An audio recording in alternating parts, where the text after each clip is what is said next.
Welcome again, everybody, to another episode of Dallas Cowboys Overtime here on StarTelegram.com. I am Fort Worth Star Telegram columnist Mac Engel. He's Mr. Clarence E. Hill Jr., who is in the land of Mickey Mouse. Clarence is in Orlando, Florida. I want to thank good friends at Window Nation for sponsoring this episode, Cowboys Overtime, along with every other one. Clarence, did you get to go to Disney to ride any of the rides? Did I get to ride any of the rides? No, I didn't get to ride any of the rides. I don't ride rides, okay? Been in the hotel. Well, I'm sorry.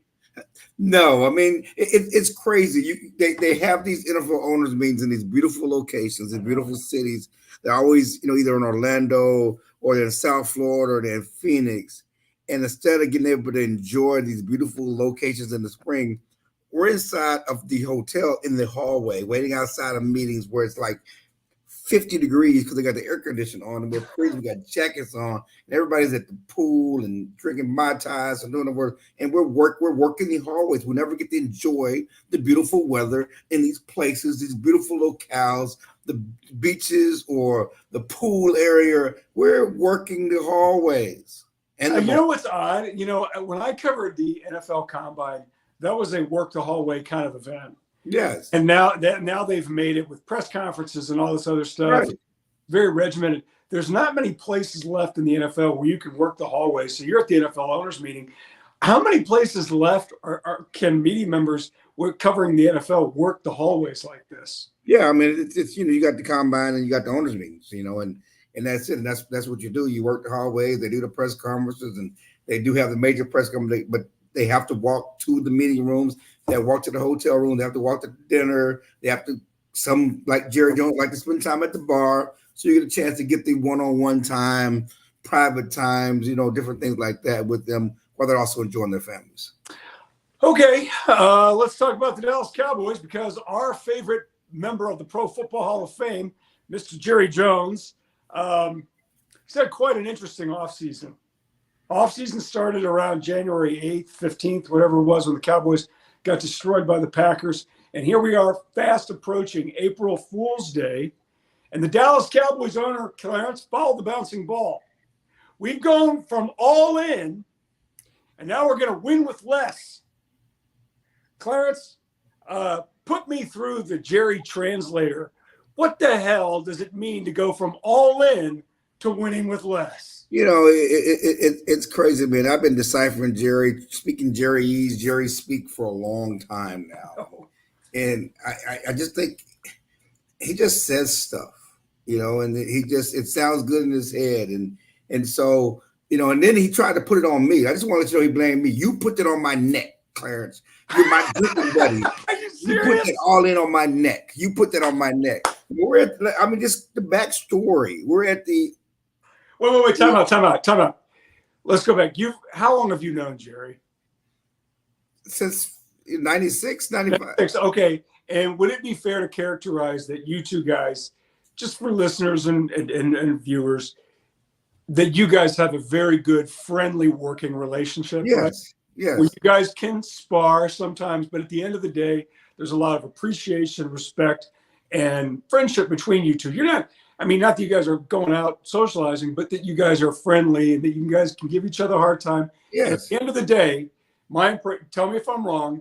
At the end of it, if it's just an argument, you'll get through it and you're fine. Correct? Yes. Okay. So tell us now why all in is he did your F, fault. He has F me one time. F you, Clarence. Over because you did him wrong. Apparently I did it. Yeah, wrong. right. I called him out over something. F you, Clarence, in front of everybody. But we've gotten past that. We've gotten past it. I've had a few Johnny Walker. He called me a piece of S on the radio one time. That was a good one. Yeah. So go ahead. Tell me why all in is your fault. We're at the not the combine, but the Senior Bowl, and we interviewed him at the Senior Bowl, and he came up with all in, and I said, what does that mean, and how would it be different, and he's said we're not going to be about the future. It's all about winning now. That's all in, okay. And now, and so everybody wrote the headline all in, and then you come to free agency and everything else, and they're not all in. They're letting guys go for. Jonathan Hankins signed for $2 million. guys you want to keep are gone. You're not spending money because we don't have the money to spend. What I meant by all in is we're all in on Dak Prescott and the guys we got because we don't have the money. We're all in about the future. But Clarence, you hung it all in on my neck. But every time he has a conversation, every time Steven has had a conversation since then, they bring up all in. We're all in. We're all in. All in on what? Hey, 2024 hasn't even started yet, and it's your fault. Yes. I'm blaming you for this. Yeah, we're all in. You put that on my neck. You put that on my neck. He said it. Yeah, exactly. He said it. And in fairness to you, and I really believe it, I can go back. I've done this before. It's been a while since I've done it. I've gone back and I have read some of his comments made in off seasons. There's not one time he hasn't been thinking Super Bowl. Not once. Never. And if ever was a guy, a victim of his own positive attitude and sometimes unrealistic expectations, it's Jerry. But I will say this, having lived long enough now, I can say this with definitiveness, rather, not definitive, definitiveness. Jerry's attitude about life and about taking things on is the right way to go. You be optimistic. No one ever looked at the top of the mountain who was getting ready to climb at Jerry or Clarence and said, "Oh, I can't do that. That can't be done." You think it can be done. Even if it's insane, you think it can be done. And that's a winning attitude. That's a winning approach. It's a winning attitude. And he has done that professionally. And I give him credit. But this crap, this is what he's also said was just because I said it don't make it so. Oh, I know. Isn't that the greatest? Like, can you imagine? Just because I said it don't make it so. Okay, so Clarence, can you imagine saying that in your relationship? Well, it's because I said it doesn't make it so. Yeah, so you have to decipher what's so. With Jerry Jones at the moment, what is he selling? And what is he trying to get you to believe? But and he also had a doozy yesterday. He said that what did he say? Are we gonna win more? We're gonna do more with less. Well, yeah, what definitely got the more with less thing. It just boggles my mind. But there was something else that he said better than that. I feel as good as any time I've gone into an off season that I can remember. And I feel as good about this team as any time going to off season I can remember. Now we're not paying guys, letting guys go. We got to do more with less. But I feel as good about any time going off. What? You've had 3 straight 12-5 seasons. You haven't advanced in the playoffs. You got your coach on a make or break season with less tools. What you feel is good about any time going off season is I can remember. Yes, if we're going with this. Yes, we have to win with less. Yes, we have to do it a different way. He's putting more pressure on the coaching staff, Zimmer, to come up with schemes, different things because they're not putting resources into the players to win. This is the Jerry Jones experience. It is. It's like it's appropriate that it's in Orlando. It should be a ride. Like Mr. Toad's Wild Ride, the Jerry Jones experience could be just that. I should have written that. Okay, let's move on. Speaking of a head coach, who I will now call Coach Lame Duck, Mike McCarthy did speak to you guys yesterday. And, when I listen to Mike, and I like Mike, I think he's obviously a pretty solid head coach. But when I listen to Mike, he sounds to me, Clarence, like a guy who gets it. He's 60 years old. He's made a ton of money. He's lasted in a job as a head coach where nobody lasts. And he understands that this is just, like he said, this is the industry.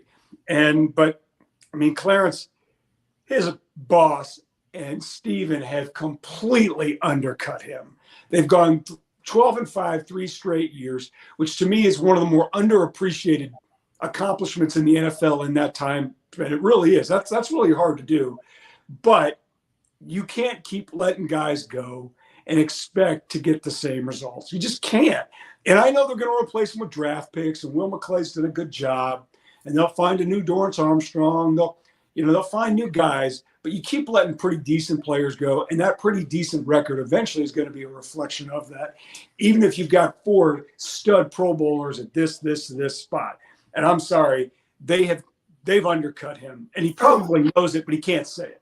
No, because we had a conversation before the combine, and because he didn't go to the combine, so we had a conversation before the combine with some beat writers, and he talked about we're going to keep Tony Pollard and we got to get Dak done. Once we get Dak done, we can sign all these other guys, okay? And so he was optimistic about all of this stuff. And then they're not getting Dak done. They're not signing guys. They didn't keep Tony Pollard. And I was like, and he said, and so I asked him about that yesterday. It's like, I don't make a decision on the roster, but he has to spin his mind, okay? He has to go from thinking I'm going to win this way to how to win this way with my job on the line, and he's, it's like, listen, we have no guarantees. Every year is pretty much you're coaching for your job. I just try to be honest with everybody and what a situation is, but we're ready to go. But yeah, he's, it's a tough situation for Mike, knowing what he's done, how successful he's been here, 12-5, 12-5, and 12-5. And now you're asked to not only duplicate that, but go further to keep your job. You're asked to go further. You're asked to at least get to the championship game, if not the Super Bowl, to keep your job with a lesser roster at this moment. The only thing, and I'll bring this up before we go to break, the only thing that gives me pause to think, well, gee whiz, maybe they might do it again, is that I think now for 3 straight off seasons, we have said, you and me and others too, it's not like it's just you and I have said, I don't think this team is as good as it was. Like, they haven't made significant improvements. Now, that was before the draft, before they hit on Micah Parsons, probably even before they hit on, no, not before CeeDee Lamb. But the bottom line is we have made similar observations, and they all stood to reason. Like, well, I don't think they're better now. I don't think they're better now. And then they went out and they proved everybody wrong by going 12-5. And that's the part where I'm like, you're asking them to do it again. And that's a lot, because eventually, I don't care who you are, it does catch up with you. Your roster turnover does catch up with you if you haven't made any kind of additions. And I don't see additions yet. All I've seen are subtractions. Okay, we got more to talk about, including a big contract that continues to bedevil the Dallas Cowboys. But first, a word from our friends at Window Nation.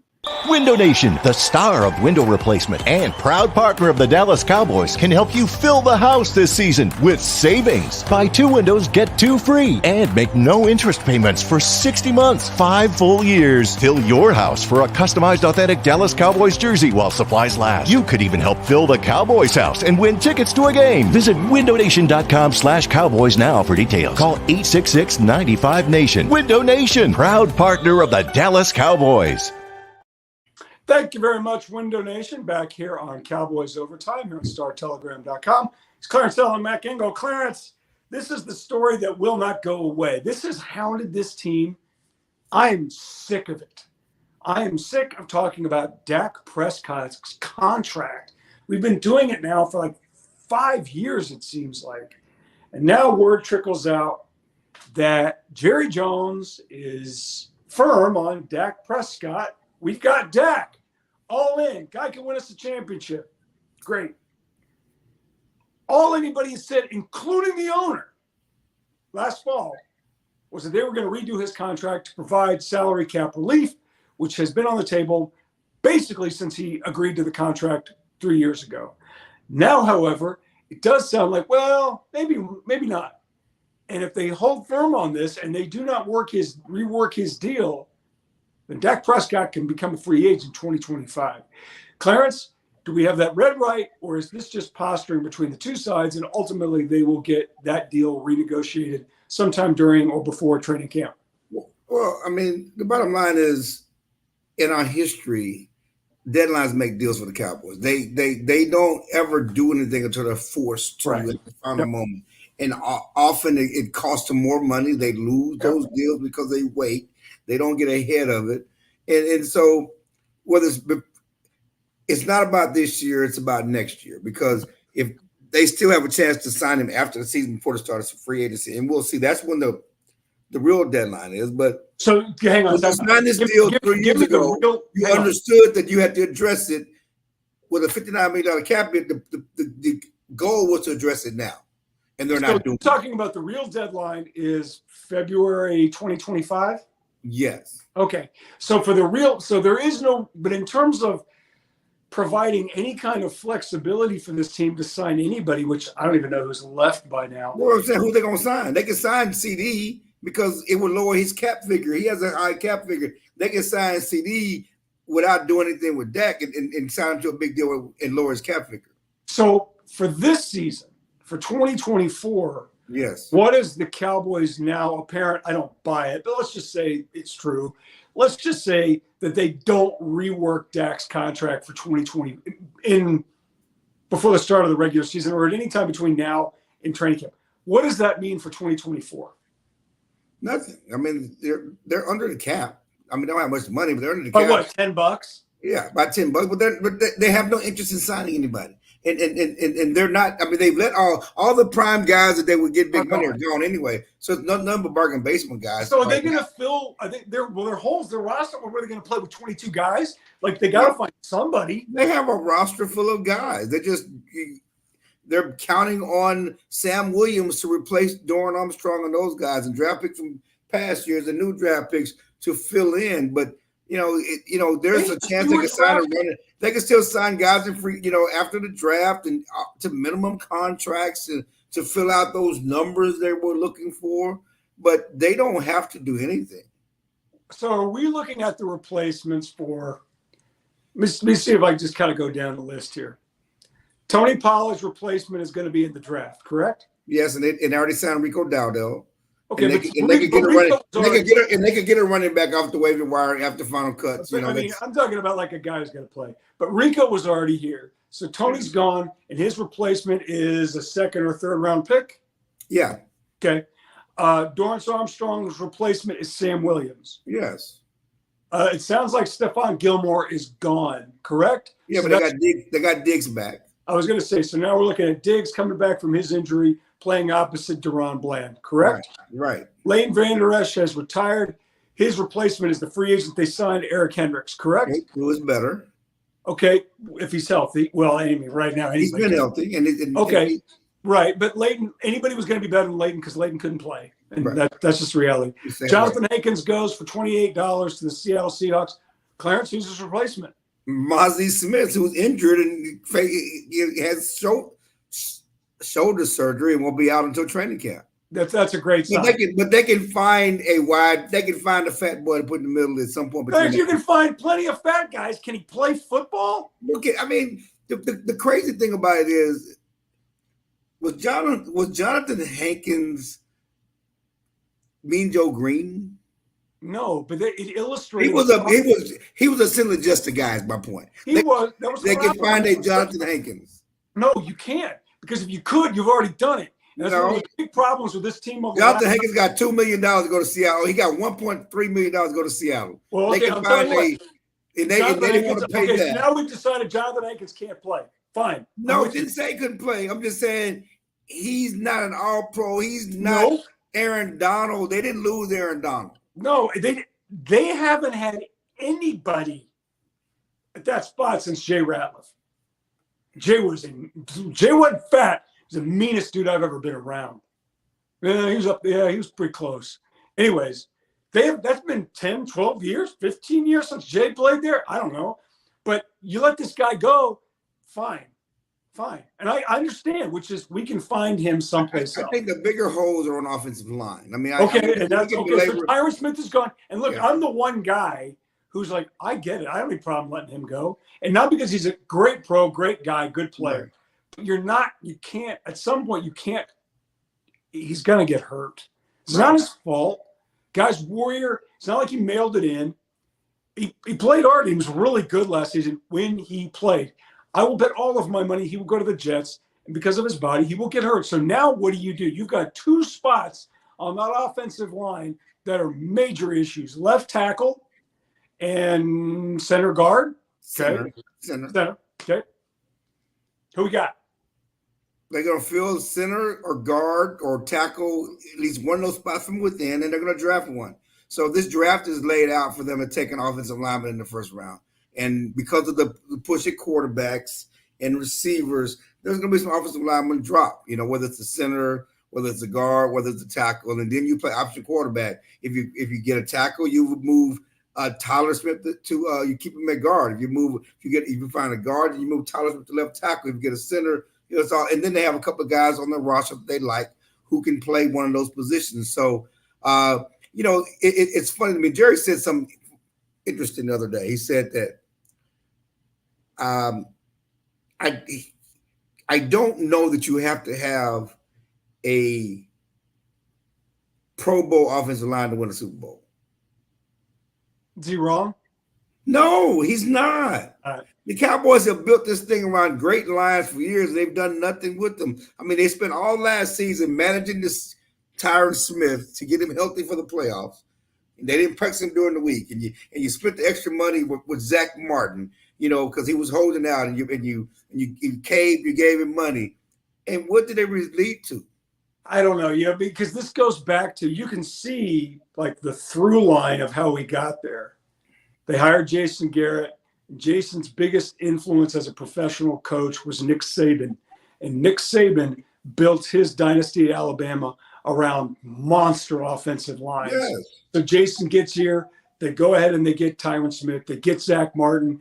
They had some other guys in there. They had the center that they had to retire early, yes. Yeah. They had all those guys. They got Travis Frederick, and they had monster offensive line. But you're right. What did it get them? They were pretty good. They're pretty good as a team. They were pretty good, but it didn't net them the results that they wanted. So, Clarence, if Jerry is right, and there was one other thing that I want to say that Jerry said in the offseason, I think it was in Indianapolis, when somebody asked him on the bus about the whole Cowboys culture thing. And he says, I don't buy that. He said, there's nothing about our culture that's really wrong that the offensive line and our ability to stop the run couldn't fix. And he's right. That's not a culture problem. I don't buy some of it. In terms of the old players coming like these guys are entitled, they're acting like they've won stuff when they haven't won anything. Some of that sounds generational, but I don't buy this culture crap that people have thrown out. This comes down to ability and execution, and they haven't been good enough. So when you look at all these different holes that they're going to address, are we fooling ourselves, or do we think, no, it might work and they might be a pretty, 10, 12 win team again? Well, I mean, I think there's a chance they could be a 10 win team. I don't know about 12, but I'm going to have a tougher schedule. But, I mean, they're going to be a contender. They still have Dak, who's the best quarterback in the NFC East.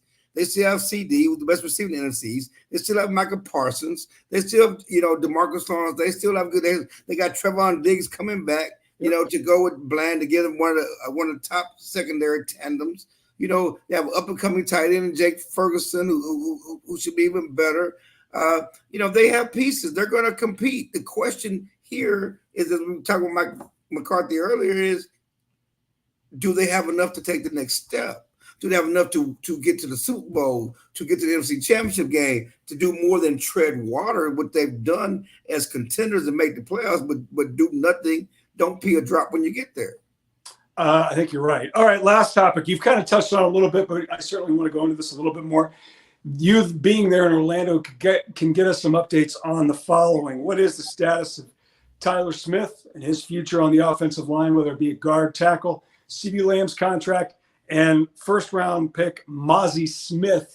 When I say first-round pick, he was a first-round pick in last year's draft, and I would say he had a pretty underwhelming season. Let's start with Mazy. Yeah, are they counting on him to start? Oh, no doubt. They're counting on him to start. They're counting on him to have a big second-year jump, because he didn't do anything. He was really a first-round bust last year. And it's funny because, it takes time for guys to develop and come across. You go back to draft day, and they said when they drafted Mazy Smith that he was going to come in and be an anchor and be a run stuffer, because just stopping the run has been a problem for years.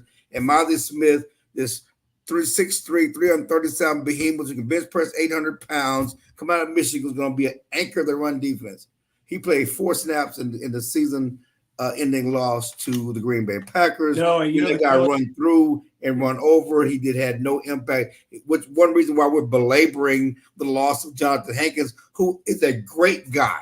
Yep. Great guy. In his 115th year, he's still just a guy.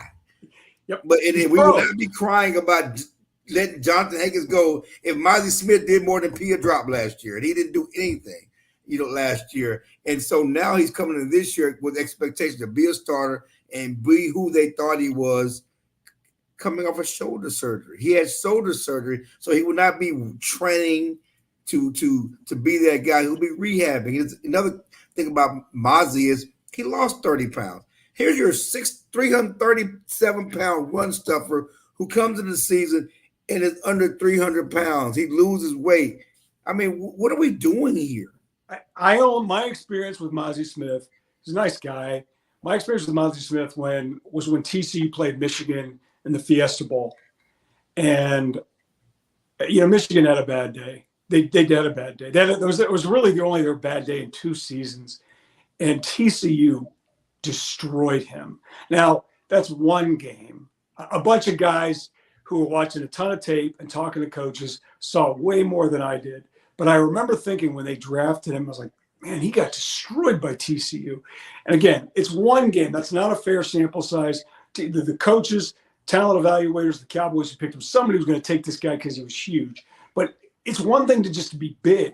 Can you play? And when I watched him a little bit last season, he got moved a lot, which tells me he got away with being big in college. Well, all the guys in the NFL are big and they know how to play. And I saw a guy last season who got overpowered because he didn't know how to play the position. Also because he lost weight, and also because apparently he had a shoulder injury that was living in him, which they hope will fix some of those issues. God, they love injured guys. When we come around, they didn't know he was injured though. Unlike those other guys in the past. Okay, well that's fine. This is what we need to do. This is what we need to do before we preview the draft. We need to find the most injured players and rank them because that's going to be who's on the Cowboys. Texas board. Running back Jonathan Brooks. Yeah, he's number one. He's going first to the Cowboys. He's blew out his ACL. Book it. Tyler Smith, guard or tackle to start 2024. I mean, that's what I'm saying when we talked earlier. They're going to play a little option quarterback. It's funny because this is typical of the Cowboys. Jerry Jones comes out on Sunday and tells us, Tyler Smith, book him, left tackle. Keep that in mind. He's going to be our left tackle. The next day, right guard. The next day, Stephen Jones and Coach Mike McCarthy. No, we're going to keep him at guard for now. I mean, I think Jerry just be saying stuff. Okay, he just says stuff. So Stephen and that decision has been made. He's going to stay. Mike McCarthy says we're going to keep him at guard, and then the plan to keep him at guard. So I love that, man. I will be so sad when he's no longer with us, providing not commentary, but real-time contradictions to the rest of his staff. That's my favorite part. It's crazy. Yeah. Okay, last one. CeeDee Lamb. Obviously, he's going to be a Cowboy. Do you expect the Cowboys to get a deal done with him before the start of the regular season? I think CeeDee Lamb is a priority, even over Dak Prescott, to get one done this offseason. And so and you got to get Justin Jefferson's out there. The money's only going up. You want to keep him. My thing is, how do you commit to that type of money to CeeDee Lamb and have uncertainty at quarterback? If I'm going to spend $30 million on a receiver for the next 3, 4, 5 years, I need to know that I'm going to have a quarterback that's going to get him the ball. Trey Lance? He's going. Trey Lance? Again, I need to know that I have a quarterback that can get him the ball. So I don't know how you commit to CD without committing to that. But Cowboys. I think CD is the guy that they're going to commit to first. All right. Clarence, have a great travel day back. Say hi to everybody at Disney World for me. I'm a big Donald Duck, Daffy Duck's Warner Brothers. Travel safe. Did great work in Orlando, by the way. I mean that. You really busted your tail out there. You did a great job. Travel safe. For all your Cowboys coverage needs, and me too, be sure to check us out on StarTelegram.com. Thank you, Window Nation. See you next week.